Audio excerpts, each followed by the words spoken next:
Church, it's Pastor Mike. I wanted to ask you today, what do you think the greatest threat to yourself is just today? For many of us in the world right now, and especially when we see everything going on, a lot of people's answer would be COVID 19, coronavirus. It's everywhere. That's what we see. But I think that the dangers that exist for Christians are not just our physical dangers, and I don't think any of our physical dangers are our number one threat in this world.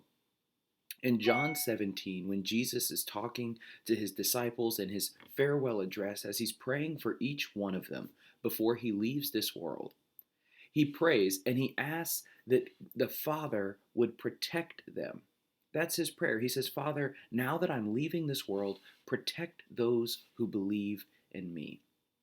And now I think part of that might have been physical protection. After all, that was a huge part of Jesus' ministry. He healed the sick, those with birth defects, blindness, those who were deaf or lame and couldn't walk. He healed people in the name of God. And so he asked God to continue that protection over his believers.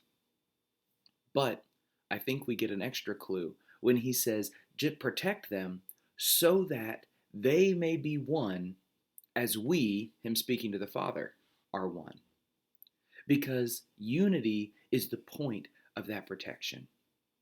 And often our physical illnesses are not the things that divide us from one another. Instead, it's the illnesses of the heart and of the soul: greed, ambition, suspicion, anger, disagreements, and an unwillingness to forgive. In short, ego and pride are the greatest threats that we face.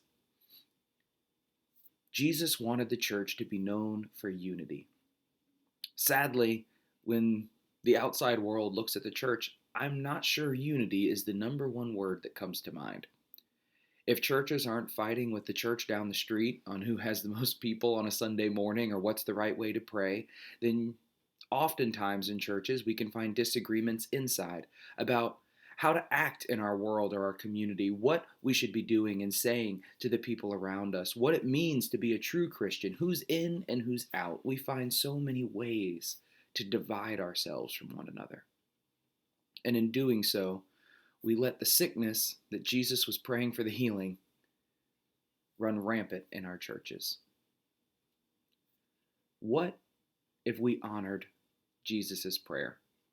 If we asked God for healing, not just for our bodies, but our minds and our souls? What if we allowed God's spirit of unity and love to define us to the world?